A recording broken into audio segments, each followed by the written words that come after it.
Buenas tardes a todos y a todas, muchísimas gracias por asistir. Contamos con la presencia de una reputada catedrática de la Universidad de Santiago, especialista en el área de lingüística, Milagros Fernández Pérez. Allá en el 2017, creo recordar, asistí a una conferencia de una temática similar y la verdad me quedé impactada. Me pareció que arrojaba unos datos interesantísimos en el campo del aprendizaje y de la enseñanza de lenguas y, bueno, de hecho, me acordé de esa conferencia y decidimos ponernos de nuevo en contacto con ella, invitarla a participar en otra nueva conferencia que arrojará más información relevante acerca de cómo funciona nuestro cerebro a la hora de aprender y de enseñar las lenguas y qué beneficios cognitivos reporta en el estudio de las lenguas extranjeras. Espero que disfrutéis y que aprendáis al igual y que esta charla, ¿por qué no?, sirva para animar a todo el mundo a disfrutar de este apasionante mundo de los idiomas y de la neuropsicolingüística. Muy bien. Muchísimas gracias. Bienvenidos a todos. Gracias.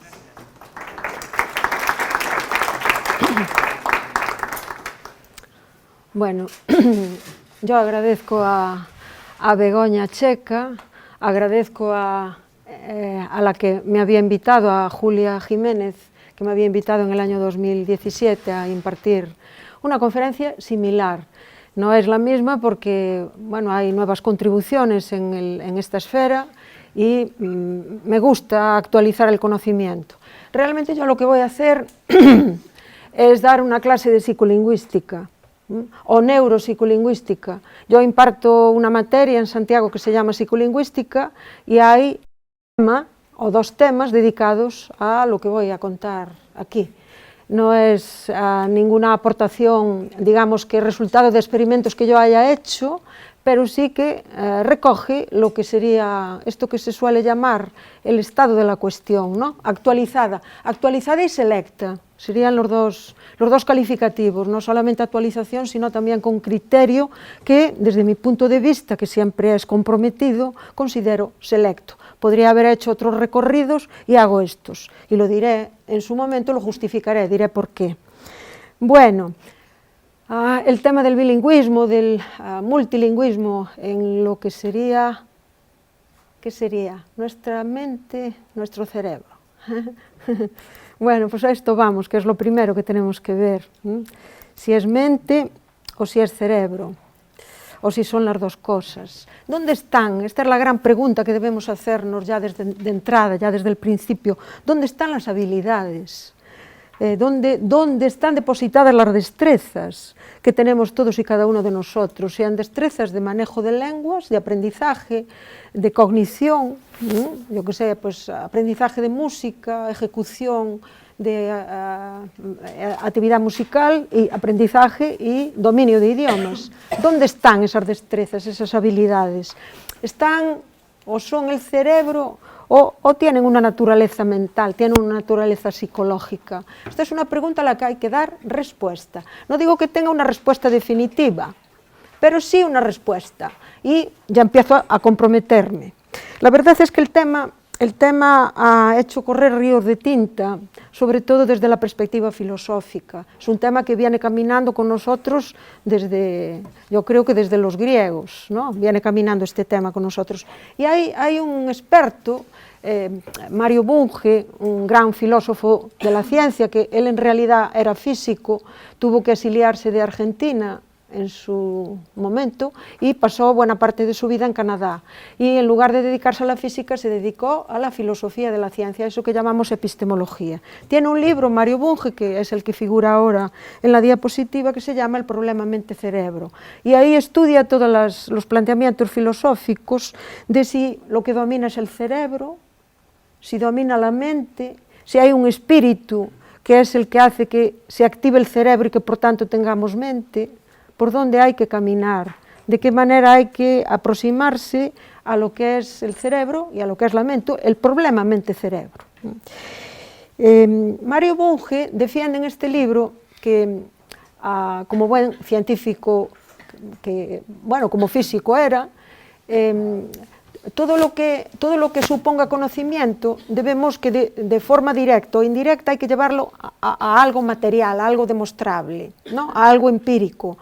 Entonces él defiende en este libro que la mente tiene un depósito cerebral, pero el cerebro, que es la materia de la mente, el cerebro funciona de modo que da productos que él cataloga como resultantes y productos que son emergentes. Los productos resultantes tienen las mismas características materiales y físicas del cerebro. Yo que sé, pues un producto resultante de la actividad cerebral es que hay descargas eléctricas, ¿no?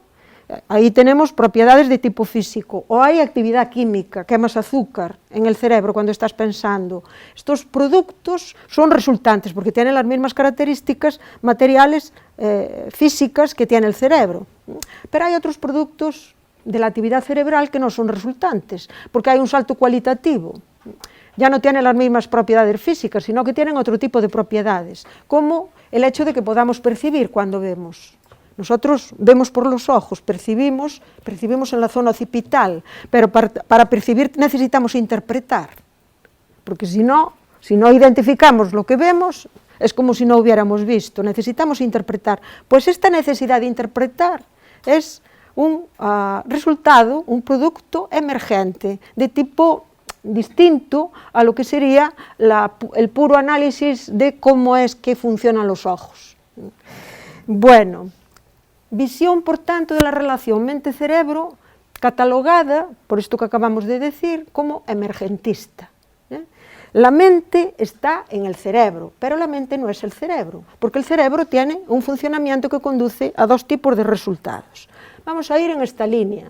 Por ahora nos sirve el planteamiento de Bunge, ¿no? Un planteamiento emergentista. Liga mente y cerebro, ¿no? De alguna forma, la materia de la que procede la mente y el cerebro es la misma, que es la materia cerebral, una materia física, y por tanto, ontológicamente, bueno, la palabreja es filosofía, pero todo el mundo lo entiende. Ontológicamente, cerebro y mente proceden de un mismo origen. La ontología nos lleva a los orígenes de las cosas. Claro, gnoseológicamente, lo que es el conocimiento de la mente y el cerebro ya pide cosas distintas, porque el modo de estudiar el cerebro no coincide con el modo de estudiar la mente. Las características de mente y cerebro son diferentes. Este planteamiento emergentista de Mario Bunge va en la línea de lo que decía, bueno, pues el científico aragonés por excelencia, don Santiago Ramón y Cajal. Don Santiago Ramón y Cajal decía ya en aquellos años que el ser humano es el arquitecto de su propio cerebro. Esto nos conduce a que todos y cada uno de nosotros tenemos cerebro, pero no, esto no sirve de nada, porque los cerebros nuestros son muy distintos los unos de los otros. ¿Y qué es lo que hace que los cerebros sean tan diferentes entre todos y cada uno de nosotros? Pues precisamente el hecho de que las experiencias que nosotros vivimos, el entorno, los estímulos, la manera que tenemos de hacer, de movernos, de tener experiencias, nos lleva a que la arquitectura cerebral se va edificando de manera particular. Hay que decir que estamos habituados, también nosotros, los profesores universitarios, estamos habituados a tener una visión muy estática de lo que son las cosas. Y tenemos una visión estática del cerebro como si ya estuviera dado, ¿no? Nacemos con cerebro, tenemos cerebro. Y resulta que no, hay que tener una visión dinámica. El cerebro se está continuamente construyendo en lo que tiene que ver su arquitectura. Encaja perfectamente este planteamiento dinámico del cerebro con lo que sería la visión del materialismo emergentista de Mario Bunge. Y vamos a continuar en esta línea. Vamos a seguir haciéndonos más preguntas.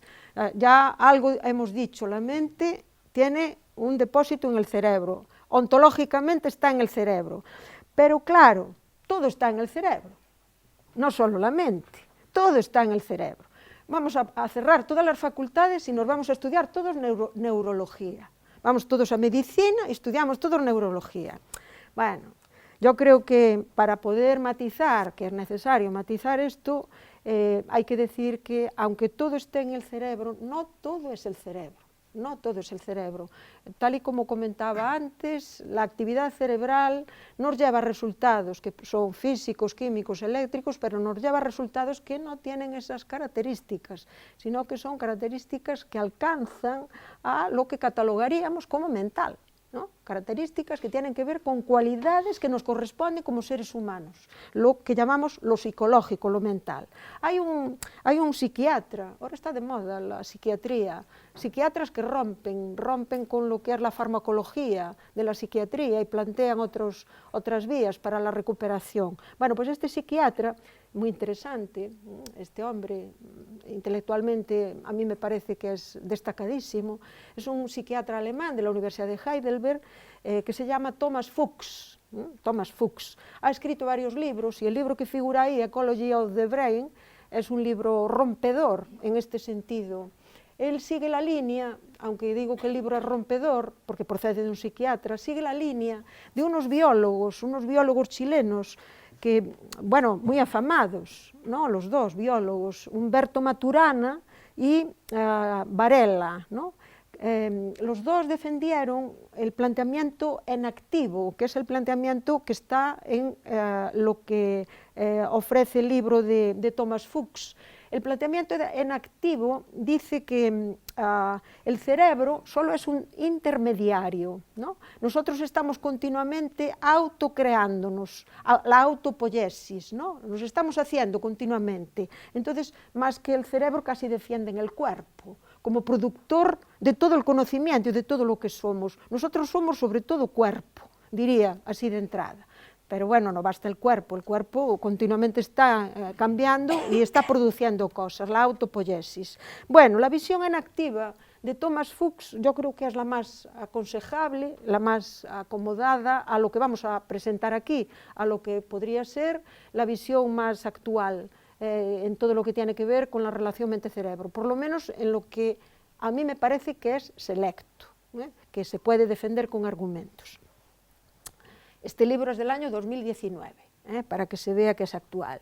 ¿Qué defiende Thomas Fuchs, el profesor Fuchs? Pues dice Thomas Fuchs que cerebro y mente son procesos, fijaos, son procesos, ya no son entidades, son procesos que están incrustados en la relación del organismo, en la relación que establece el organismo con el entorno. Nos estamos haciendo continuamente. Es un prisma ecológico y en activo, Es un prisma que no asume que el cerebro es estático, que todos tenemos cerebro y ahí se acaba todo, sino que continuamente se están construyendo. Por tanto, la mente, dice él, es un fenómeno distribuido. Él ya no coincide con Bunge en que la mente esté en el cerebro, sino que la mente está en todo el cuerpo. Es un fenómeno distribuido. Bueno, hay que decir que últimamente se habla de un segundo cerebro, que son los intestinos, ¿no? La microbiota del intestino, todo lo que tenemos en la microbiota del intestino, que además se defiende que ahí también hay neuronas, repercute en nuestra manera de hacer y nuestra manera de ser y de pensar. Bueno, tenemos entonces ya ahí una pequeña visión, ¿verdad? Hay que relacionar cerebro y mente, no se le puede dar solo protagonismo al cerebro, hay que ver de qué forma cerebro y mente se asocian, se conjugan, y vamos a seguir en esta línea. Para poder asentar todo lo que vamos a continuar diciendo, hay que señalar pues que en lo que tiene que ver con las lenguas hay unas bases anatómicas y cerebrales que realmente son requisitos para que nosotros podamos hablar, para que podamos emitir sonido idiomático, para que podamos hablar. No vamos a negar que no haya requisitos anatómicos, fisiológicos, materiales, que no nos vamos a quedar solo con esa defensa que parece que estoy haciendo de lo mental. Hay que reconocer que hay una serie de requisitos visibles, requisitos anatómicos, fisiológicos, que los vamos a ver a continuación. En primer lugar, necesitamos tener todos faringe. Parece una cosa menor, además desde el punto de vista evolutivo es casi un retroceso porque nos podemos ahogar, ¿no? La faringe sirve para tragar y también para respirar, y si estamos comiendo, deglutiendo y respiramos nos podemos ahogar. Desde ese punto de vista, evolutivamente es un avance que es un retroceso, pero desde el punto de vista de nuestra capacidad de relación social es un gran avance, puesto que facilitó que pudiéramos emitir sonidos idiomáticos. Ahí tenemos un contraste, una comparación que está tomada de un libro de un lingüista, Philip Lieberman, un gran experto en estudios de evolución del tracto fonoarticulatorio, ¿no? Bucoarticulatorio, y la comparativa arriba la tenemos entre un bebé. Los bebés nacen sin faringe, ¿vale? Los bebés no tienen cuello, van desarrollando el cuello, ¿eh? Nacen sin faringe. Entonces los bebés, cualquiera que haya tenido un bebé en su casa lo sabe, están mamando y respiran al mismo tiempo, no se atragantan. Empiezan a atragantarse cuando ya van creciendo y tienen faringe. Bueno, pues si hacemos una comparativa entre lo que es el tracto bucofonador, el tracto faríngeo, entre un bebé y un primate no homínido, coinciden. Los primates no homínidos tampoco tienen faringe, ¿eh? Conforme vamos creciendo, vamos desarrollando la faringe.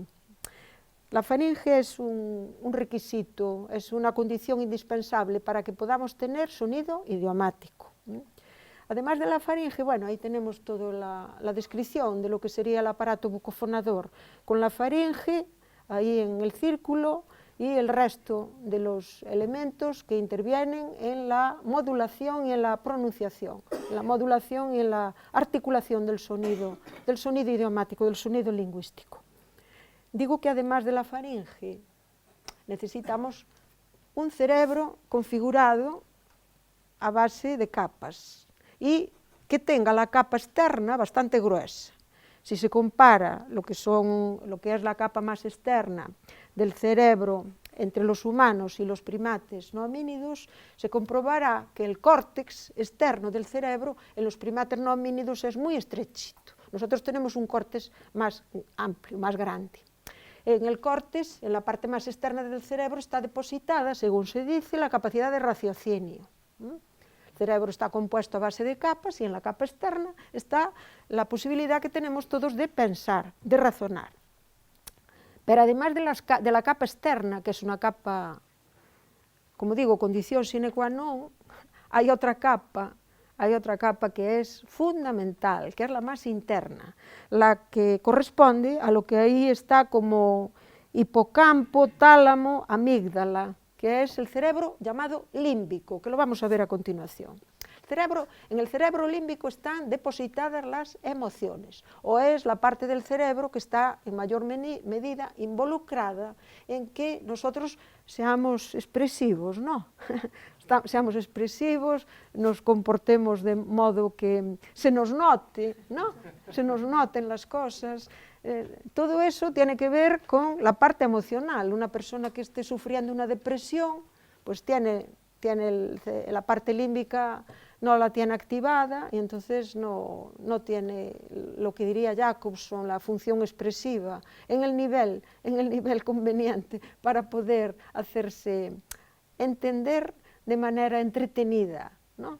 Hablará, pero en un tono siempre sin subidas y bajadas. Y bueno, córtex, ¿no? Córtex y zona límbica. Dos capas del cerebro, dos niveles de lo que sería todo el cerebro, que tienen una importancia crucial en el manejo y el aprendizaje de lenguas. Ya veremos, conforme vayamos avanzando, vamos a ver en dónde ha repercutido en mayor grado esto que estamos comentando. Ahí tenemos el sistema límbico de una forma, bueno, esto es un dibujo, de una forma más clara, en dónde estaría el sistema límbico. Bueno, hay un portugués, hay un neurólogo portugués, que es un profesor que lleva casi toda su vida, aunque es de Lisboa, lleva casi toda su vida trabajando en Nueva York, y es un hombre que también tiene mucho eco, tiene una fama internacional, que es Antonio Damasio. Antonio Damasio, neurólogo, médico, ha sido el gran defensor, o podríamos decir que es el padre que ha divulgado el llamado cerebro emocional, el cerebro límbico. Él, frente al lema, ¿no? a la frase de Descartes, pienso, luego existo. Esto decía Descartes, ¿no? Pienso, luego existo. Pues Antonio Damasio la sustituye y dice, siento, luego soy. Siento, luego soy. Bueno, pues uno de los mayores expertos de prestigio que ha puesto sobre el tapete la importancia del cerebro emocional y que tiene buena parte de sus contribuciones centradas en el cerebro emocional, ha sido Antonio Damasio. Entonces, recogiendo, haciendo una pequeña síntesis. Primera condición, que tengamos faringe. Segunda condición, que tengamos el cerebro en el córtex con un grosor suficiente, y la zona límbica. La zona límbica, que es la que está involucrada en la capacidad comunicativa, para conseguir efectividad, para conseguir repercutir en los oyentes y poder también manifestar lo que son las intenciones propias. Bueno, ya como adelantaba, vemos la importancia que tiene todo lo emocional en el aprendizaje de segundas lenguas. Este libro acaba de publicarse hace 2 meses. Es un libro del año 2023, acaba de publicarse. Estas 2 profesoras, que son de la Universidad de Alcalá, se han dedicado a estudiar en lenguas segundas y lenguas terceras la importancia que tiene la parte emocional, que comporta identidad, claro. La parte emocional, no solamente identidad personal, sino identidad también de lo que es la comunidad de hablantes. No sé, en Galicia, bueno, somos emotivos de una forma distinta como lo sois en Aragón, eso está clarísimo. Y en la manera de comunicarse, pues eso se va a notar. Y ya no digo dentro del castellano, comparar lo que sería la identidad emocional del inglés con la identidad emocional del alemán. Hay un contraste muy grande. Todo eso hay que tomarlo en consideración a la hora de aprender segundas y terceras lenguas. Y este libro es un libro, bueno, que trae a colación la parte importante que tiene la zona límbica, ¿no? El cerebro. Bueno, la parte emocional en el aprendizaje de segundas y terceras lenguas. Ya digo, es un libro que acaba de salir, recién publicado, de ahora mismo. Bueno, vamos a seguir. Ahí tenemos imágenes del cerebro. Aquí hay una imagen con una visión, porque claro, conviene todo esto que estamos comentando del planteamiento de Bunge, del planteamiento de Fuchs, el cerebro, cómo lo vamos a contemplar. Al hilo de esos planteamientos conviene ir limando un poco lo que decimos del cerebro o lo que es eso, que algunos dicen que es una masa, y desde luego no se puede decir que es una masa, hay que decir que es un órgano que funciona, no es una simple masa. Bueno, los que dicen que es una masa han tratado el cerebro a base de áreas, ¿no? Puramente localizacionista, visión localizacionista del cerebro como áreas. Por ejemplo, se dice mucho que en el área de Broca, que es el área que está, una de las áreas que está en la zona frontal del córtex, radica o reside el hecho de que podamos poner en marcha los órganos de articulación. No, sería el área involucrada en que podamos hablar, en que podamos expresarnos.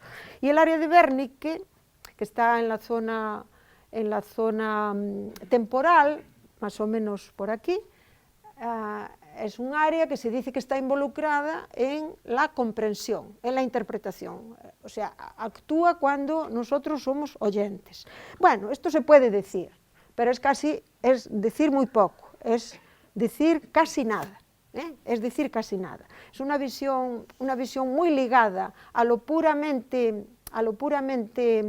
areal, y sin dar entrada a una propiedad que sí que hay que tener siempre en cuenta, que es la plasticidad.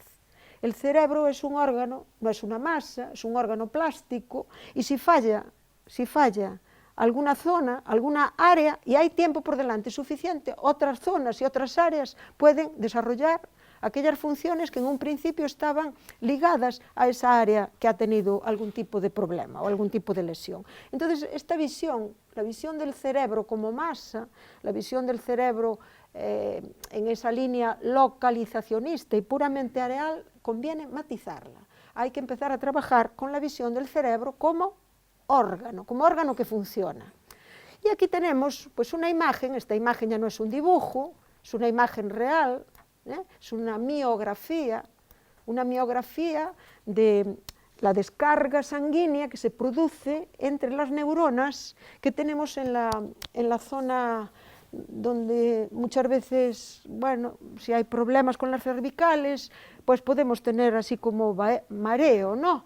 Ahí, aparte del oído, en la zona de las cervicales está, en el oído y en la zona de las cervicales está el equilibrio, está depositado el equilibrio. Bueno, pues esto, lo que se ve ahí en esta miografía, son conexiones entre neuronas con la descarga sanguínea correspondiente de una persona que ha perdido un poquito el equilibrio y se va para atrás. No, puedes corregir, que esto me decía mi niña cuando era pequeña, era enana, y me decía, mamá, que é que fai que cando caigo volva para atrás? Menuda pregunta. Bueno, habrá quien le diga, pues el ángel de la guarda, ¿no? El ángel de la guarda te llama. Bueno, el cerebro, el cerebro. Ahí tenemos las neuronas que entran en actividad para volver de nuevo a recuperar el equilibrio, neuronas del equilibrio. Esta es la visión que hay que tener del cerebro, como órgano que está funcionando. Fijaos que ya vamos un poquito entrando. Para que el cerebro sea un órgano que funciona, es un órgano con neuronas. Y esta es la visión actual. La visión del cerebro a base de conexiones entre neuronas. Una visión conectómica, que la vamos a ver dentro de un rato. Hemos ido caminando y hemos entrado ya en una visión más compleja del cerebro en dinamismo, no en estatismo, porque eso es lo que hay que de entrada ya borrar para siempre. Bueno, ahí tengo unas imágenes que, bueno, son también resultado de haber hecho tags, ¿no? Alguna persona que está desempeñando, se le pide que haga una tarea, y entonces al hacer la tarea, lo que da el tag es que hay actividad en ciertas zonas del cerebro. Esto sirve para muy poco, para casi nada, porque volvemos a estar con una visión excesivamente localizacionista. Y además, que es que cuando hacemos una tarea, no hacemos la tarea aislada. Cuando hablamos, lo único que tendría validez es el pensar en palabras, no, que está iluminado todo el cerebro, está en funcionamiento todo el cerebro.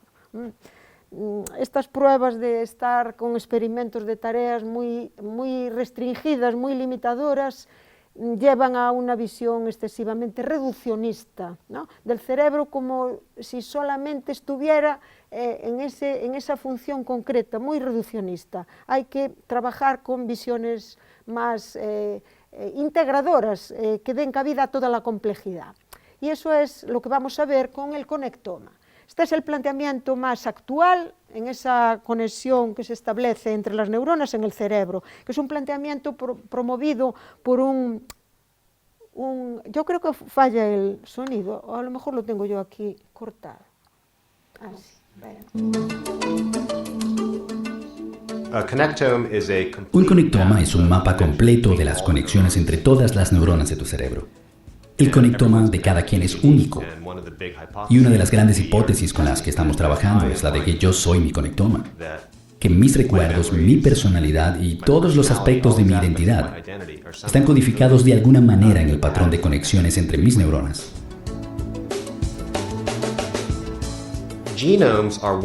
Los genomas son secuencias unidimensionales, como un libro, pero un conectoma es como una red.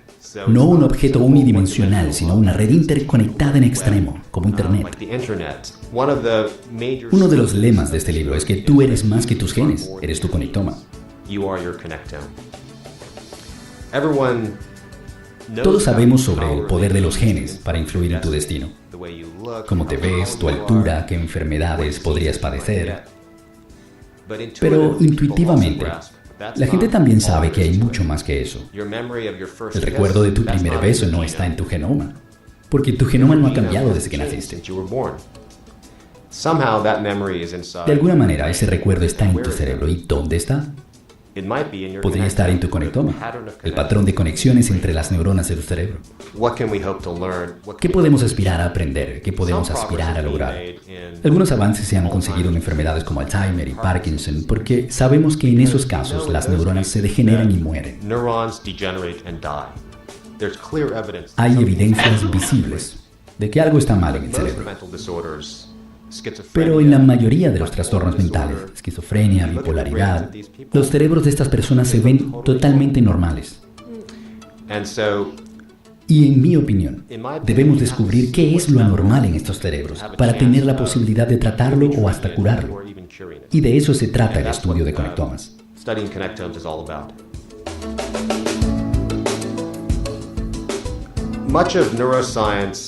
Gran parte de lo que hoy puede ofrecer la neurociencia es una promesa.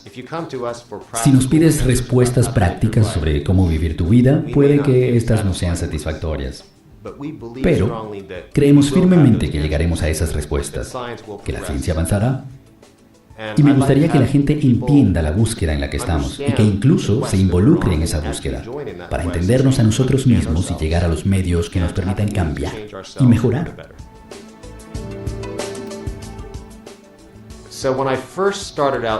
Cuando empecé a estudiar neurociencia me impulsaba meramente la curiosidad. Un filósofo griego dijo: conócete a ti mismo, y la neurociencia es sobre conocerte a ti mismo. Pero ahora yo, y creo que la mayoría de la comunidad neurocientífica, está pensando más en las aplicaciones prácticas.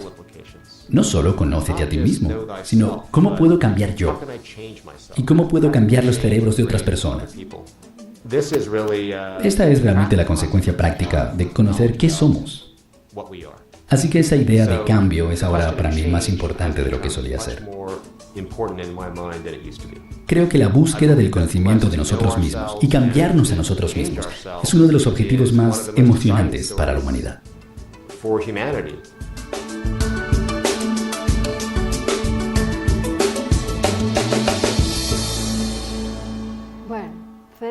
Cerebro como órgano funcional, cerebro como red de conexión entre neuronas y, siguiendo a Sebastian Seun, nosotros mismos promovemos la conexión entre las neuronas, buscando experiencias y promoviendo estímulos que hagan que esas neuronas vayan conectándose y vayan fortaleciendo y reiterando las conexiones.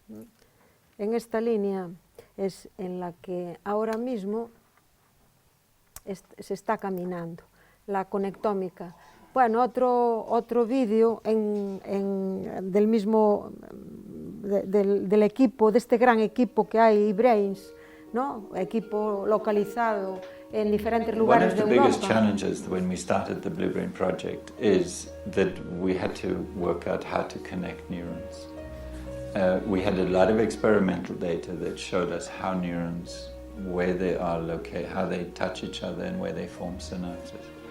But we didn't have a general rule how to do this for thousands or millions of neurons. When one neuron has to grow and connect with another neuron, how those branches get there and position their synapses in an exact location. You could imagine one situation where the neuron grows and it smells through chemicals and gets attracted and repelled from another branch until it finds and searches out another neuron, and then it forms connections. But what we discovered is actually it's much simpler than that. Basically, what we think must be happening is the neurons are growing as physically independent of each other as possible. They're just expressing themselves, saying, I want this shape, this is my shape, and I'm going to grow like this.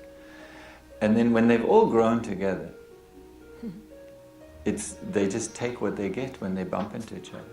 It's just going to grow, and it's going to rely on accidental collisions to decide where it's going to form synapses. It's a remarkable design principle of the brain. So the way that we do these experiments is we need two kinds of data sets. One is we need lots of model neurons. To get them, we record from a cell, we inject a dye into them, and we draw them in 3 dimensions.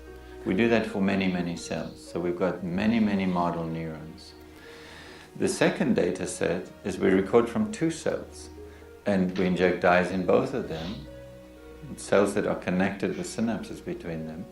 And then we trace the branches and we find out exactly where the synapses are.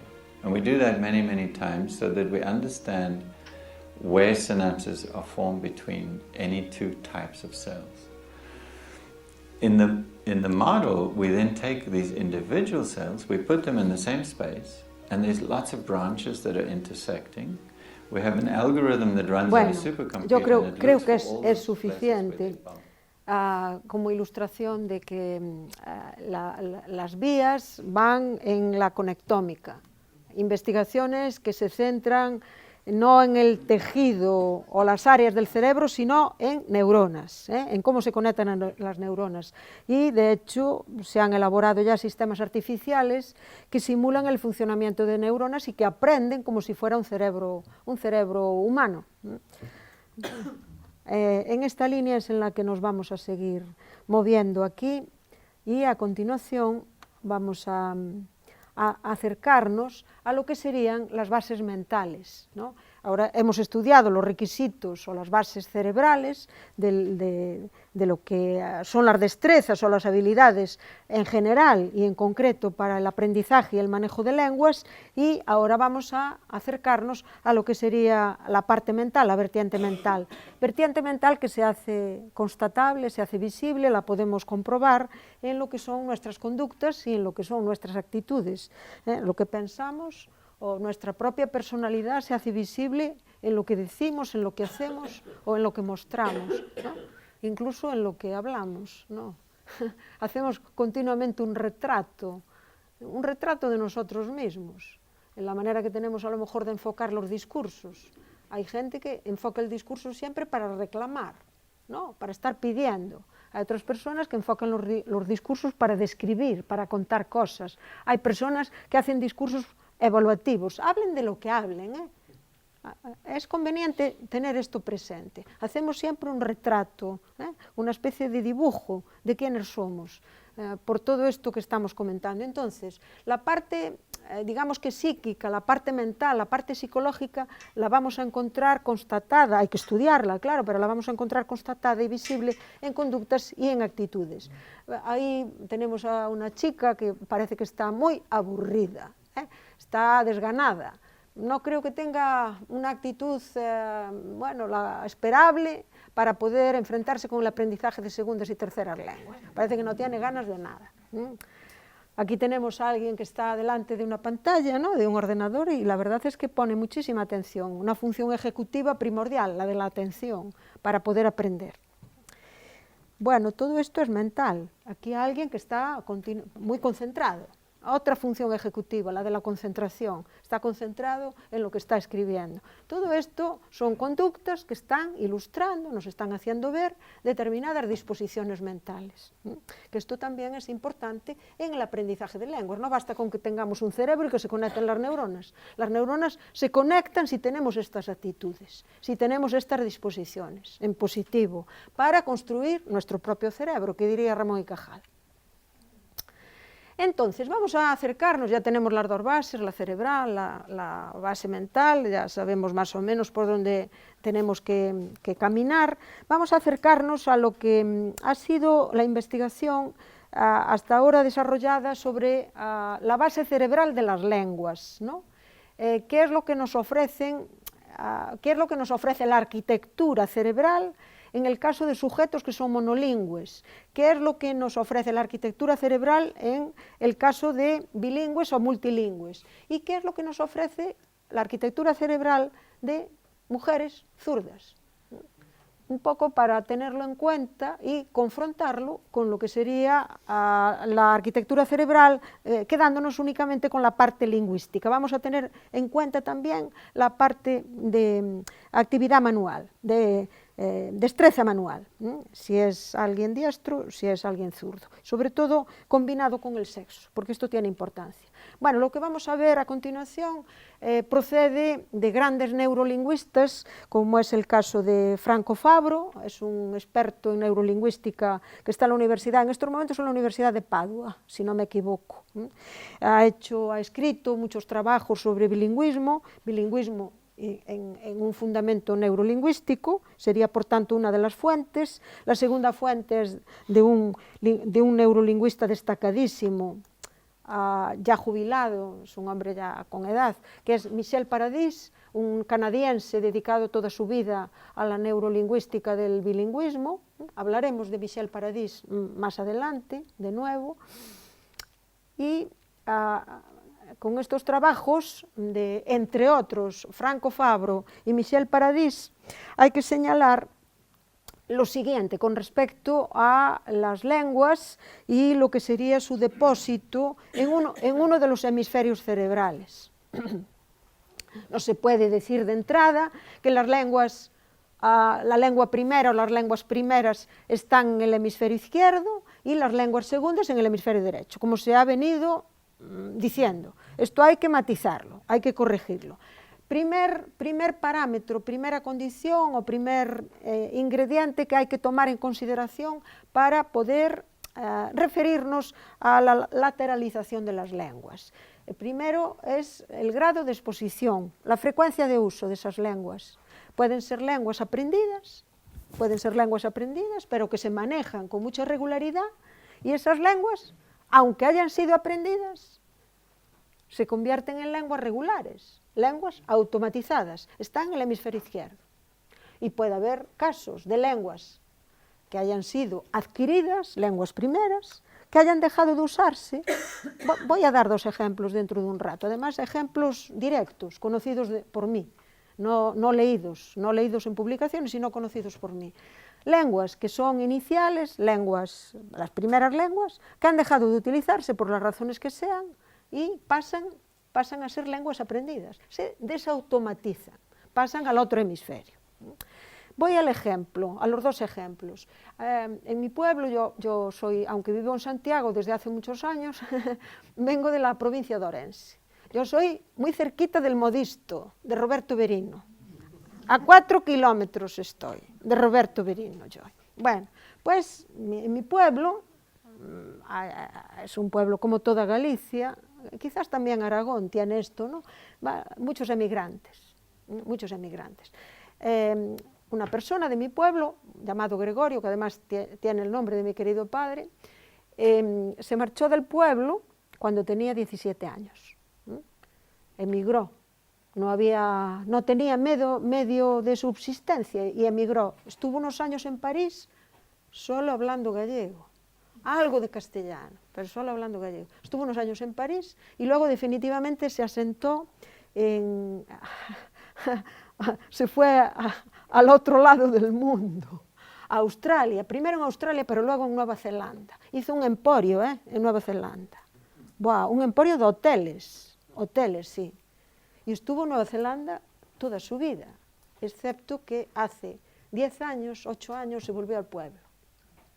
Sí, hace 8 años volvió al pueblo, como es también bastante frecuente en Galicia. El pueblo tira. Él hizo su vida allí, su familia, se casó con una neozelandesa, tal, volvió al pueblo. Casi no sabe hablar gallego. Le cuesta muchísimo. Hay una familia o 2 familias de ingleses y está más con los ingleses que con la gente del pueblo.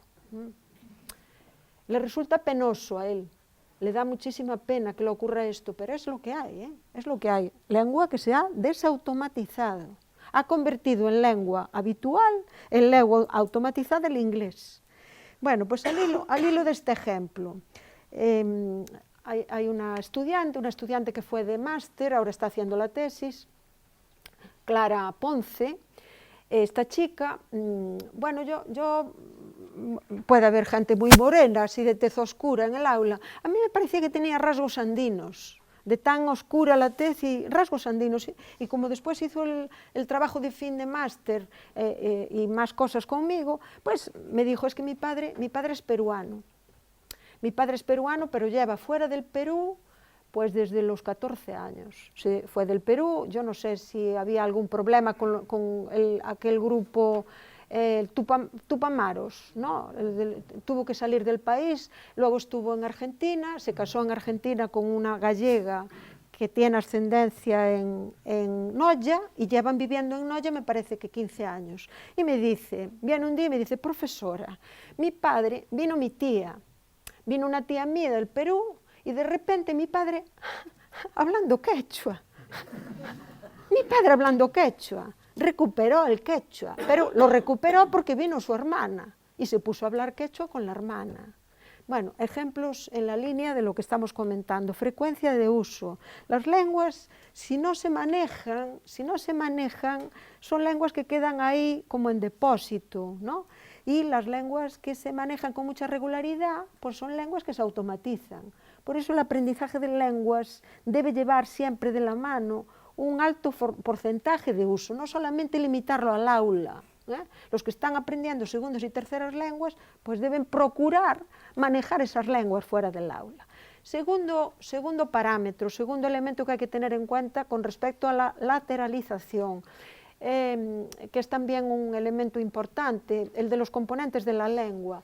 Siempre hablamos, ¿no? Las lenguas lateralizan y queremos decir la gramática, la sintaxis lateraliza, porque ciertamente hay componentes de la lengua que lateralizan en el otro hemisferio. En concreto, el componente que tiene que ver con las reglas de uso de la lengua, no con las reglas de organización de las palabras, no con la gramática, las reglas de uso de la lengua, cómo tengo que componer este pequeño mensaje si le estoy escribiendo a alguien que no me conoce, o cómo tengo que hablar con estas personas con las que acabo de encontrarme.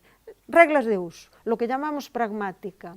La pragmática y la entonación están en el otro hemisferio, en el derecho. Todo esto está referido a personas diestras, por defecto. Por tanto, este segundo parámetro, este segundo ingrediente hay que tomarlo también en consideración. Tercer parámetro, la edad de aprendizaje.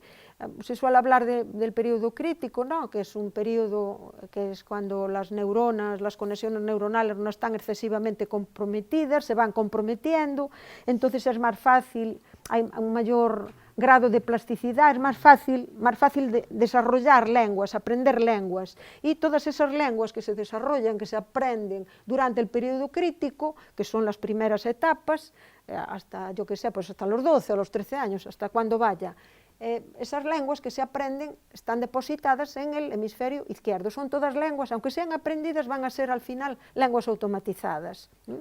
Y las lenguas que se aprenden más tarde, después del periodo crítico, van a tener que partir del hemisferio derecho, aunque acaben en el hemisferio izquierdo, pero tienen que partir del hemisferio derecho. Volveremos a hablar de esto dentro de un rato. Y finalmente está el cuarto parámetro en relación con la lateralización hemisférica, que es un parámetro que tiene que ver con la habilidad manual, con la destreza manual. Las mujeres zurdas lateralizan las primeras lenguas en el hemisferio derecho. Las mujeres zurdas. Hay como un componente de sexo que está pesando en lo que es el cruce entre la habilidad manual y el manejo de las lenguas, la lateralización de las lenguas. En el caso de varones hay que ver si el ser zurdo viene por vía materna, ¿no? Si viene por vía materna y si hay tías, o sea, hermanas de la madre que son zurdas, muy probablemente se puede aplicar este principio, que tiene las primeras lenguas lateralizadas en el hemisferio derecho. Bueno, lenguas y lateralización. Importante esto. Importante, bueno, pues porque si hay algún tipo de lesión en uno de los hemisferios, hay que tomarlo en cuenta. Si hay algún tipo de lesión y hay lenguas que están en el otro hemisferio, aparecen, ¿no? Es como si se recuperaran, aunque estuvieran como medio dormidas. Y tiene importancia también esto que estoy comentando, porque de nuevo estamos con una visión dinámica, no con una visión estática de estar ahí paralizado, ¿no? Todas las lenguas, esa lengua está siempre en el hemisferio izquierdo, pues no. Puede ser que si no le das uso a la lengua pasa al hemisferio derecho, o al revés. Ahí tenemos una imagen del cerebro que nos está indicando en relación con la habilidad manual y también con la visión, de qué manera se interpreta o de qué manera guía el cerebro en uno de los hemisferios la tarea y la actividad que llevamos a cabo en la otra parte, porque, por ejemplo, vemos, bueno, hay que tomar en cuenta, lo que hacemos con la mano derecha, lo regula el hemisferio izquierdo. Lo que se hace con la mano izquierda lo regula el hemisferio derecho. Lo que vemos con el ojo, bueno, con la semirretina del ojo derecho, la semirretina externa del ojo derecho se interpreta en la zona occipital izquierda, del hemisferio izquierdo. Lo que vemos con la semirretina externa del ojo izquierdo se interpreta en la zona occipital del hemisferio derecho. Hay que tener en cuenta las dos semirretinas. Bueno, que la actividad del cerebro está cruzada, por decirlo de alguna forma, con lo que sería el manejo de la destreza manual, el manejo de las manos, y también con las semirretinas externas del ojo. Esto tiene importancia porque el cerebro está dividido entre los dos hemisferios, pero los dos hemisferios están conectados por lo que se llama el cuerpo calloso, ¿no? Un haz de fibras nerviosas que conecta los dos hemisferios. Vamos a suponer que hay alguna lesión o algún fallo en uno de los hemisferios. El otro hemisferio trata de resolver ese fallo, ¿no? Y a eso es a lo que vamos a referirnos a continuación. Hay dos grandes expertos en el estudio del hemisferio derecho. En el estudio del hemisferio derecho y en cómo están conectados el hemisferio izquierdo y el hemisferio derecho. El primero de estos estudiosos es Erran Seidel. Erran Seidel diseñó incluso unas gafas que obligaban a que solo se viera con las semirretinas que interesaban en ese caso, para comprobar si aquellos sujetos a los que se les seccionó el cuerpo calloso, porque personas que padecen ataques muy extremos, bueno, se trataba de curarlos seccionándole el cuerpo calloso, ¿no? Y si seccionas el cuerpo calloso, no se conectan los dos hemisferios. Solamente se conectan los dos hemisferios al seccionar el cuerpo calloso por lo que sería la base, ¿no? La base que une la médula espinal con el tronco de la médula espinal con el cerebro. Y bueno, eso reduce mucho el tiempo, ¿no? Para hacer experimentos de en qué zona del cerebro ocurrían determinadas cosas, Seidel diseñó esas gafas que estoy comentando, a las que estoy aludiendo, y que se aplicaron en aquellas personas que tenían ataques de epilepsia muy, muy fuertes y a las que se les había seccionado el cuerpo calloso, ¿no? Para poder hacer este tipo de experimentos y estas comprobaciones en el hemisferio derecho. Otro estudioso que también se ha ocupado del hemisferio derecho es Chris Code, ¿eh? Son dos estudiosos que realmente pues, han puesto sobre el tapete lo que hemos estado comentando, que las mujeres zurdas tienen lateralizada la lengua inicial en el hemisferio derecho, las lenguas automatizadas en el hemisferio derecho. Han puesto sobre el tapete, junto con los estudios de Michel Paradis, que en el hemisferio derecho está la pragmática, que solo está la gramática en el hemisferio izquierdo, ¿no? Y sobre todo han puesto de manifiesto estos trabajos del hemisferio derecho, en aquellos casos en los que desaparece el cuerpo calloso, han puesto de manifiesto que todo el cerebro interviene. Todo el cerebro interviene en el momento de aprender y en el momento de manejar lenguas. El cerebro es un órgano que hay que verlo en una visión holista, en una visión global, como red de neuronas. Los estudios sobre el hemisferio derecho sirven como soporte empírico para el conectoma. Son un argumento más, un argumento de prueba más en la línea actual del conectoma. bueno, pues en esta línea del conectoma, el cerebro es una red de neuronas. Esa red de neuronas están siempre en disposición de conexión. Solo falta estimularlas. ¿Cómo se estimulan las neuronas? Por experiencias externas, con estímulos que las hagan que se conecten. Hay un autor, un neuro, no sé, pedagogo, neuropsicólogo, psicólogo funcional, Donald Hebb.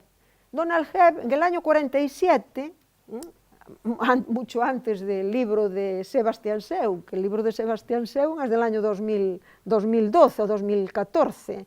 En el año 47, Donald Hebb decía que aprender consiste en conectar neuronas de forma repetida.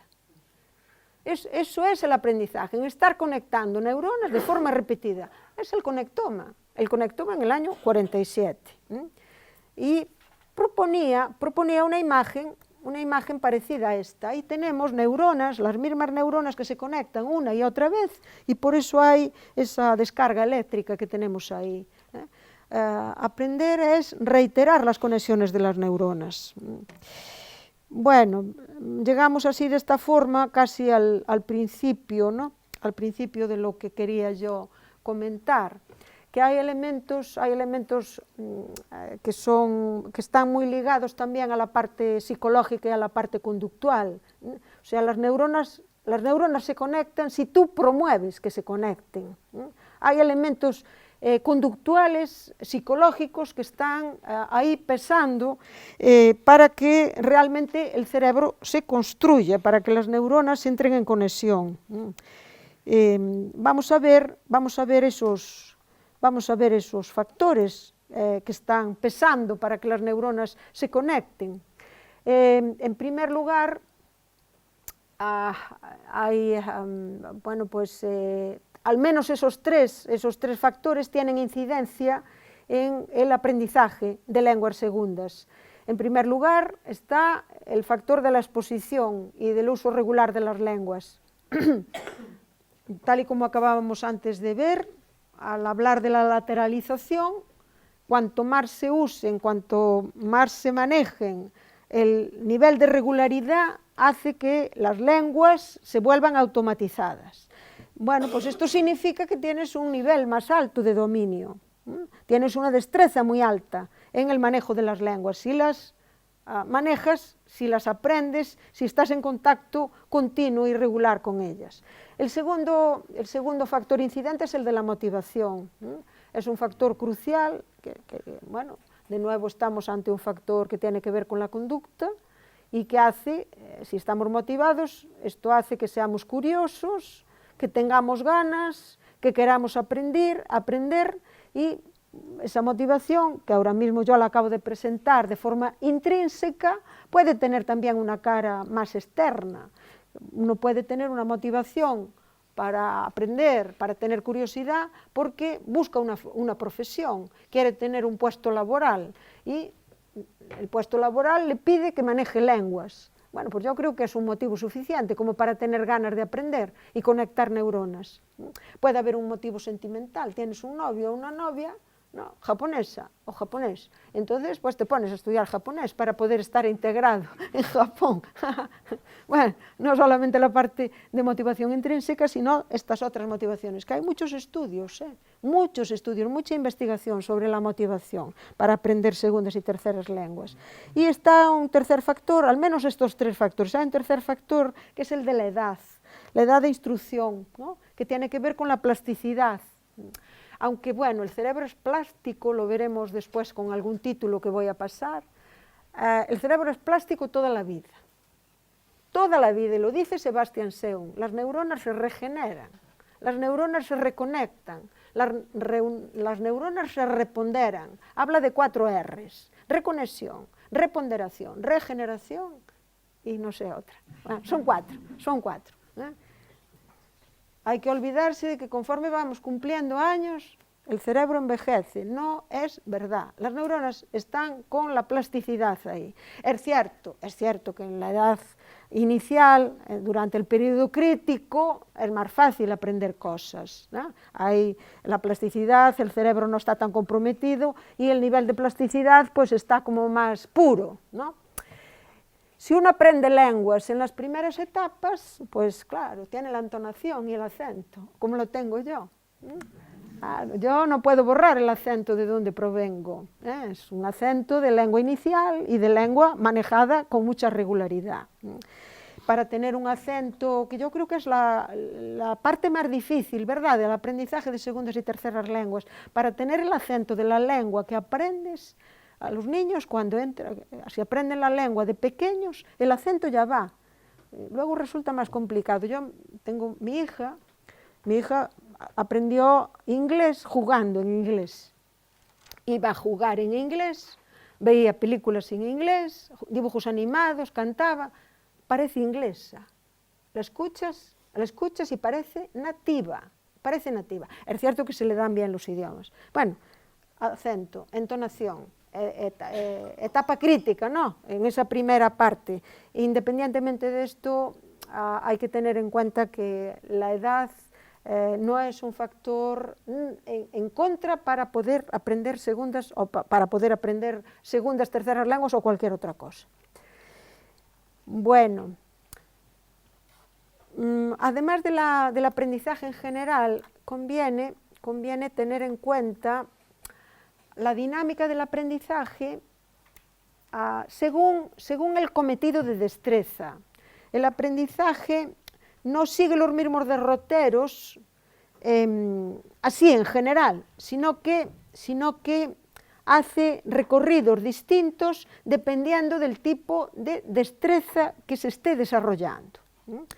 En el aprendizaje de segundas y terceras lenguas y en el desarrollo de la lengua inicial hay tres niveles distintos, o hay tres procesos diferentes en cada uno de esos niveles. En primer lugar, con esta jerarquía, con esta secuenciación, la prelación es esta. En primer lugar, hay un proceso de desarrollo de la comprensión. Solamente primero se comprende. En cualquier lengua, primero se comprende y después se habla. También en la lengua primera. Los niños, desde muy pronto, entienden, comprenden, tardan algo más en hablar. Pues lo mismo en el aprendizaje de segundas y terceras lenguas. Es lo que se conoce con el nombre de bilingüismo pasivo, ¿no? Uno puede comprender, puede ser bilingüe, pero en un sentido pasivo. Comprender, escuchas, comprendes, pero no estás preparado, no tienes la habilidad para hablar, no tienes la destreza activa de expresión. En segundo lugar, una vez que se comprende, hay un proceso de desarrollo de la expresión, que sería la segunda fase, teniendo siempre en cuenta que saber una lengua es poder comunicarse en esa lengua, no es saber así, como muchas veces se había dicho, la gramática, no, saber es poder comunicarse en esa lengua, que sería el bilingüismo activo. Y en tercer lugar estaría el nivel más exigente, ¿no?, la fase más complicada, que es el aprender a componer, siguiendo las reglas de la retórica de la lengua o de las lenguas segundas. Las retóricas para componer discursos y las retóricas para poder escribir textos son retóricas muy propias. No es lo mismo escribir un texto en francés que un texto en castellano. Y yo diría más, no es lo mismo escribir un texto en castellano que escribir un texto en gallego, y hacer un discurso en gallego, hablar en gallego, bueno, no solamente, quiero decir, componer el mensaje y hacer el discurso. Nosotros, bueno, ya de entrada manejamos mucho la retranca, ¿no? Eso ya es un componente, hace falta que el auditorio entienda la ironía, porque si no ya estamos todos perdidos. Esta sería la tercera fase, la fase discursiva y textual. Este sería el bilingüismo alfabetizado, una persona que tenga una alta preparación en una lengua segunda, una lengua tercera, bueno, pues a lo mejor tiene un nivel también medio de bilingüismo alfabetizado, Digo yo que medio porque ni siquiera nosotros en las lenguas nuestras tenemos un nivel de alfabetización. Bueno, lo tenemos para ir tirando. No sé, a lo mejor los escritores, los que escriben novelas o la gente que se dedica al periodismo, no sé. Bueno, 3 procesos de desarrollo de destrezas y cada uno de esos procesos es propio, es genuino. No podemos confundir un proceso con el otro y las técnicas de aprendizaje son también diferentes. Cuantas más lenguas, más facilidades para lenguas o para otro tipo de habilidades. Esto hasta hace poco tiempo no era así. No ocupes tu cerebro con 4 lenguas, no ocupes tu cerebro con más de 3 lenguas, o no ocupes tu cerebro. Mi abuela me decía, pero como estar lendo continuamente, non che vai caber todo. Claro, ahí vamos. No, no es así. El cerebro no es una masa que tenga una determinada capacidad, no se pondera por esa capacidad, ¿no? Sino por la conexión entre las neuronas. Y yo le contestaba a mi abuela, yo, claro, era pequeña, yo me recuerdo a mí misma, ¿cómo tenía yo aquella contestación? Le decía, non te preocupes, abuela, vai quedar o importante. Yo que non é importante, bórrase. Yo le decía así, no sé, pero no sé por qué contestaba yo aquello. Bueno, aprendizaje de lenguas, habilidades cognitivas, cuantas más lenguas, más facilidades, un plus de facilidades. Hay que romper con ese principio asumido, ¿no? Con esa idea que estaba tan extendida, ¿no? Hasta hace poco. Vamos entonces a ver un pequeño vídeo de las facilidades que da el bilingüismo. ¿Hablas español? ¿Parlez-vous français? 你会说中文吗?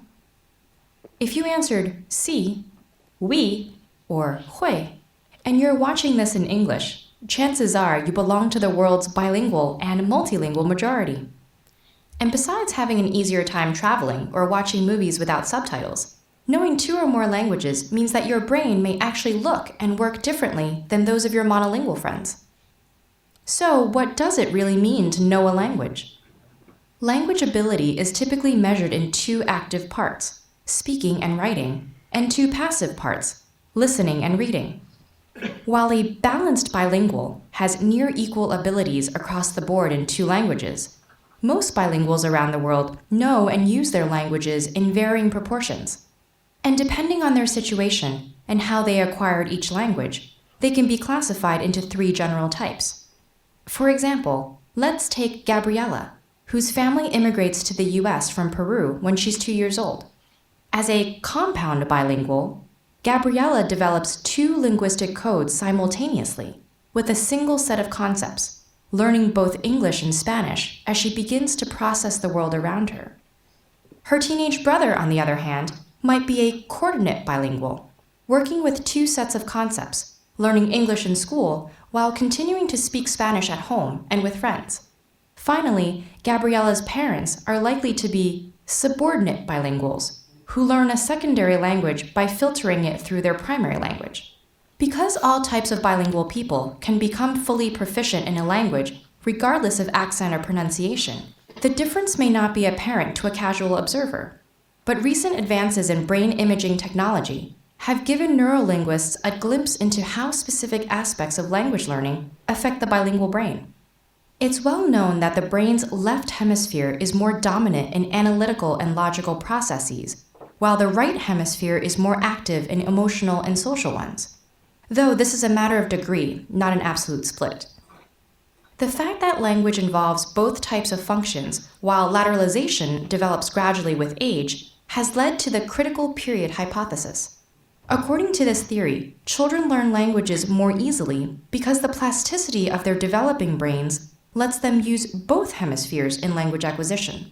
While in most adults, language is lateralized to one hemisphere, usually the left. If this is true, learning a language in childhood may give you a more holistic grasp of its social and emotional contexts. Conversely, recent research showed that people who learned a second language in adulthood exhibit less emotional bias and a more rational approach when confronting problems in the second language than in their native one. But regardless of when you acquire additional languages, being multilingual gives your brain some remarkable advantages. Some of these are even visible, such as higher density of the gray matter that contains most of your brain's neurons and synapses, and more activity in certain regions when engaging a second language. The heightened workout a bilingual brain receives throughout its life can also help delay the onset of diseases like Alzheimer's and dementia by as much as 5 years. The idea of major cognitive benefits to bilingualism may seem intuitive now, but it would have surprised earlier experts. Before the 1960s, bilingualism was considered a handicap that slowed a child's development by forcing them to spend too much energy distinguishing between languages, a view based largely on flawed studies. And while a more recent study did show that reaction times and errors increase for some bilingual students in cross-language tests, it also showed that the effort and attention needed to switch between languages triggered more activity in, and potentially strengthened, the dorsolateral prefrontal cortex. This is the part of the brain that plays a large role in executive function, problem solving, switching between tasks, and focusing while filtering out irrelevant information. So, while bilingualism may not necessarily make you smarter, it does make your brain more healthy, complex, and actively engaged. And even if you didn't have the good fortune of learning a second language as a child, it's never too late to do yourself a favor and make the linguistic leap from hello to hola, bonjour, or ni haos, because when it comes to our brains, a little exercise can go a long way. Bueno, ventajas del bilingüismo, del multilingüismo, que hoy ya creo que pocos dudan de ellas. Ya no es la época de mi abuela. Algunos títulos que permiten asentar todo esto que estamos comentando de las ventajas del bilingüismo y del multilingüismo, ¿no? Y que abundan en la idea de que el cerebro no envejece, de que cualquier edad es buena para poder abordar el aprendizaje de terceras, cuartas, quintas lenguas. Aquí hay un volumen editado por dos grandes expertas de origen italiano pero afincadas en Canadá. Todos los grupos canadienses dedicados al multilingüismo y al bilingüismo son grupos muy destacados.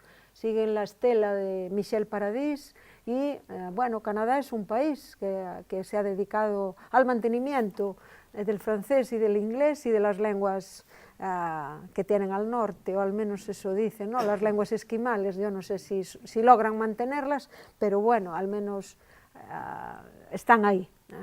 Los grupos que trabajan el multilingüismo en Canadá son grupos siempre muy recomendables, que responden a ese criterio que yo comentaba al principio de selección.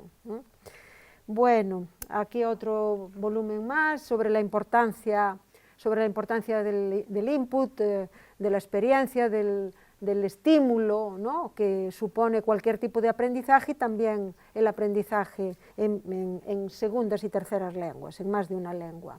Son todas publicaciones de antes de ayer, recientes, actualidad. Y bueno, me atrevo a mencionar este libro que ya tiene un poquito más de tiempo, pero que sigue siendo un clásico, el libro de Grosjean, ¿no? La vida con dos lenguas. Es un libro que todavía hoy es vigente, ¿no? Tiene vigencia, es un gran estudio sobre el bilingüismo. Y vamos ya, para ir cerrando, para ir ya bueno, dando fin a la charla, que ya nos pasamos aquí y todo el mundo tiene que marchar a cenar y a su casa. Vamos a hablar un poquito, estoy terminando, enseguida nos vamos, de algunas investigaciones actuales en el aprendizaje de segundas lenguas, un poco desde la perspectiva de la didáctica, ¿no?, de la didáctica de lenguas. Hay un libro que figura ahí como protagonista, que es el libro de Esther, que es un libro del año 90, pero que es un libro, si alguien está interesado en formarse como pedagogo, como didacta, con solidez, hay que ir a este libro, el libro de Esther del año 1991, pero sigue con plena vigencia. Es un libro de 900 páginas, ¿eh? Es como, ya parece una novela de estas, ¿sabes? Una novela río de estas de grandes sagas, pero es un libro muy, muy recomendable. Y vamos entonces a ver 4 pilares en los que se sostiene la didáctica de segundas y terceras lenguas en la actualidad. Alguno de estos pilares es extensible a cualquier tipo de aprendizaje o cualquier tipo de didáctica. En primer lugar está el protagonismo que se le atribuye al aprendiz. No es que el profesor tenga que solo elaborar su programa, sus recursos, sus materiales, su sistema pedagógico, sino que el foco tiene que estar centrado en los aprendices, tener en cuenta las peculiaridades que tienen esos aprendices, la edad que tengan, la motivación, para qué quieren aprender lenguas, quieren aprender lenguas solo para leer, para comprender, quieren aprender lenguas para llegar a hablar. Todos estos elementos son determinantes en la organización de un determinado programa didáctico para poder enseñar segundas y terceras lenguas. En segundo lugar, está el pilar de los procedimientos pedagógicos. Procedimientos pedagógicos que, bueno, en estos últimos años vienen ayudados por las nuevas tecnologías y que permiten estimular el hemisferio derecho, que es el hemisferio que hay que en mayor medida mover, activar cuando se trata de segundas y terceras lenguas, porque el aprendizaje de segundas y terceras lenguas, vamos a ir un momentito, bueno, aquí está este libro sobre la motivación, pero yo quiero ir de nuevo a Michel Paradis, al neurolingüista canadiense. Michel Paradis distingue entre lo que sería la memoria, bueno, no es que lo distinga Michel Paradis, reconoce la relevancia entre la memoria declarativa o instrumentos declarativos, elementos declarativos, y la memoria procedimental o elementos procedimentales. Desde el punto de vista, digamos que mental, nosotros tenemos una memoria declarativa y tenemos elementos de procedimiento. La memoria declarativa es una memoria que va ligada a la reflexión, va ligada al automirarse. Los elementos procedimentales están automatizados.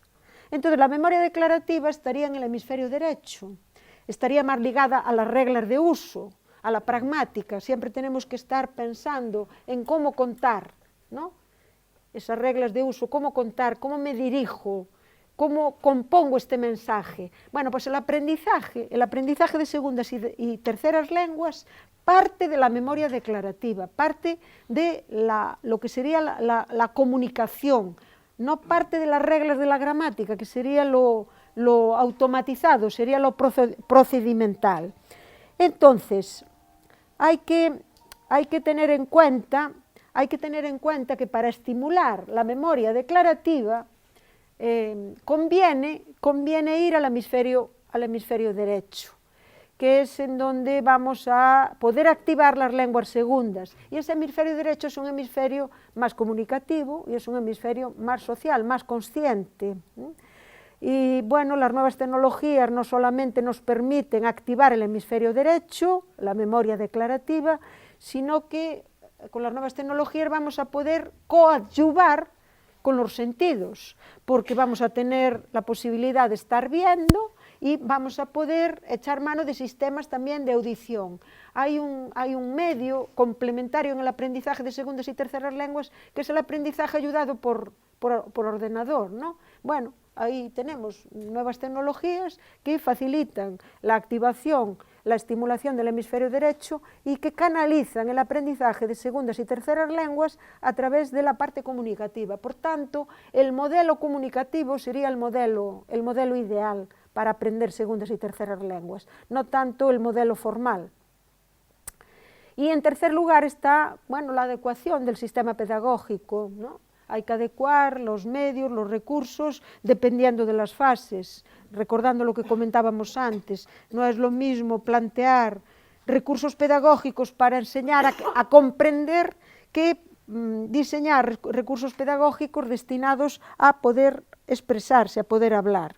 Y no es lo mismo diseñar recursos pedagógicos para que alguien pueda traducir, pueda leer, que recursos pedagógicos para alguien que quiera tener pues, una comunicación, digamos que en cualquier contexto, ¿no? Una comunicación que sería más exigente, ¿no? Más completa. En este sentido, vamos a encontrarnos pues con lo que es habitual en estos últimos años en la enseñanza de segundas y terceras lenguas. Hay una zona, ya hay un área de la enseñanza de lenguas para fines específicos, ¿no? Inglés para turismo, ¿no? Alemán para filosofía, o alemán para derecho, a francés para turismo también, o para, bueno, lenguas, aprendizaje de lenguas para fines específicos, o teniendo en cuenta el parámetro de la edad, pues inglés para escolares, no inglés para adultos, no inglés para universitarios, sino inglés para escolares. Bueno, con esto ya cerramos la conferencia, lo que quería yo presentar. Muchísimas gracias, y si queréis hacer alguna pregunta, bueno, pues aquí estoy.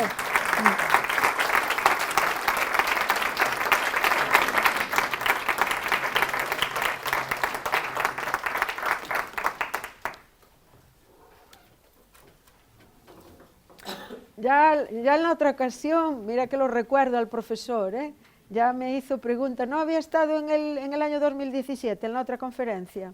No, pues nada, me parecía a mí que era. A ver. Vale. Me ha asombrado como profesor de lengua también. Me ha asombrado siempre mucho la adquisición del concepto. No sé si es a través de la palabra o es una... Es decir, que un niño tan pequeño, estamos hablando ya de los 2 o 3 años, sea capaz de, cuando oye determinados sonidos, no digo cuando lee, eso será después, caballo, mesa, silla, que lo tenga, pues que se forme ya una idea, que además comparte con todo el mundo y que no se refiere a ninguna silla concreta, ni a ninguna botella concreta, ni a ninguna mesa concreta, sino que está ahí formado. Eso, ¿de qué hemisferio depende o cómo lo consigue? Y, aunque yo creo que algo de eso hay en los animales, supongo que es eso lo que nos hace crecer. Porque todos tenemos la capacidad de tener el mundo entero sin necesidad de leerlo, verlo, tocarlo, ni escucharlo. Pero es una pregunta muy complicada para contestar, ¿no? Una pregunta difícil, ¿no? A ver, yo no sé si eso está depositado en alguna zona del cerebro. Debe haber conexiones neuronales, eso sí, y lo que yo puedo aportar para dar contestación a esto va un poco en la línea de lo que diría Jacobson, o me apropio de lo que he leído de Jacobson, que dice que los niños cuando están aprendiendo a hablar, aprenden sobre todo a tener autoconsciencia de las cosas. Entonces a mí me da la impresión de que el niño se hace autoconsciente de lo que lo envuelve y va componiendo conceptos de esa manera. Porque, bueno, al hilo de esto, y ya dejando a un lado a Jacobson, yo creo que lo que nos hace humanos es que somos autoconscientes, somos capaces de autovernos, y los niños desde pequeñitos, Yo tengo ejemplos de mi hija que los cuento y son sorprendentes, pero son, ¿no? Mi hija de pequeñita, estabas haciendo una película y decías, mira, mira, mira, y ella te contestaba, era pequeñita, tengo un vídeo, no puedo traer el vídeo, pero contestaba, non son chammo pía. A la niña la llamabas, mira, mira, para que miras a la cámara, porque la niña estaba jugando. Entonces ella te contestaba, non son son opía. No soy soy Sofía.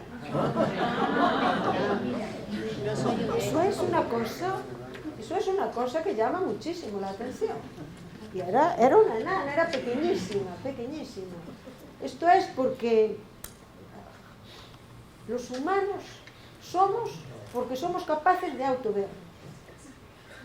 Los animales a lo mejor se comunican, sin duda se comunican, tienen modos de comunicación. Pero yo recuerdo de niña, le preguntaba yo a mi padre, mi casa se vivió desde el punto de vista material, del vino, de viñedos. Yo soy de una zona donde hay mucho vino, de denominación de origen Monterrey, soy del Val de Monterrey. Pero de vez en cuando en casa, cuando la cosecha de vino no daba, porque venía una helada y se lo llevaba, mi padre tenía que recurrir a las vacas. Entonces había vacas en casa.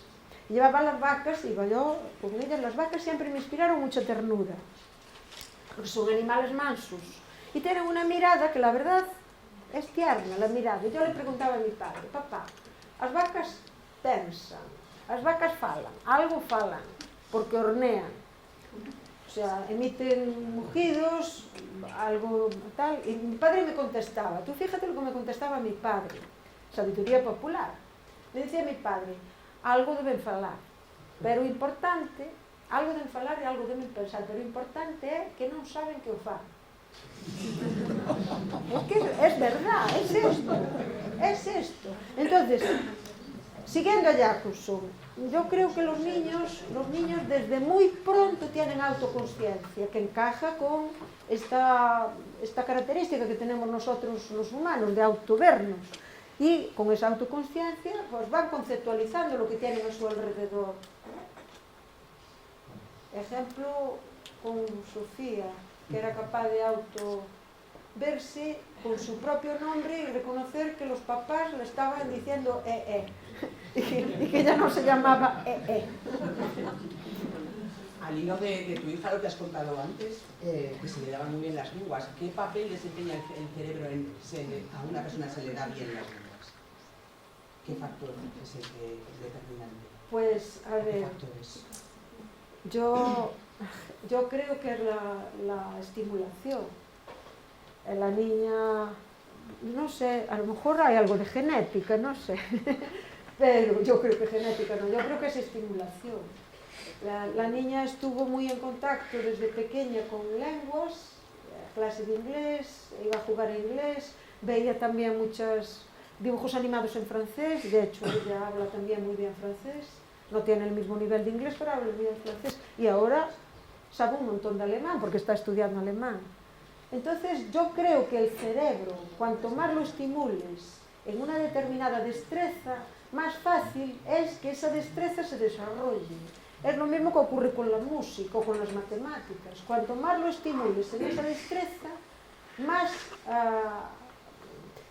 la potencia se convierte en acto. Todo el potencial lo conviertes en actividad, cuanto más lo estimules. Es lo que puedo contestar, no sé. Habría que hacer un estudio del cerebro lateralizando estas lenguas, a ver en qué hemisferio están. Dime. Hola, buenas tardes. Una cortita.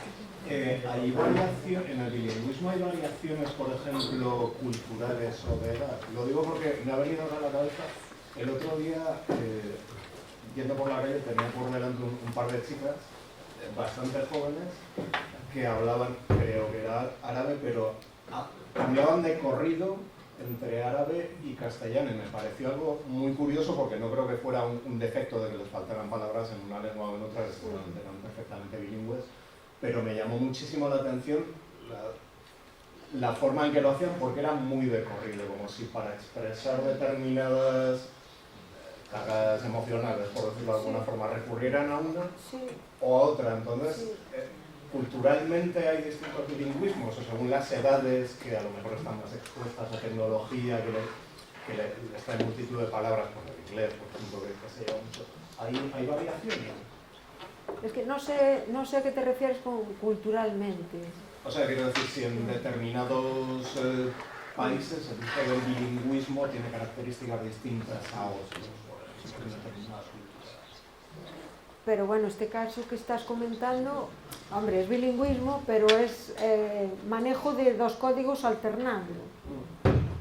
¿Qué es esto lo que estás preguntando? Sí, es algo que seguramente había visto alguna otra vez, pero se me hizo muy curioso porque no parecía que estuvieran cambiando constantemente entre idiomas, sino que a lo mejor está la parte que tú dices de un componente emocional que hiciese que apareciera el árabe por algún motivo en ciertos momentos, digo yo,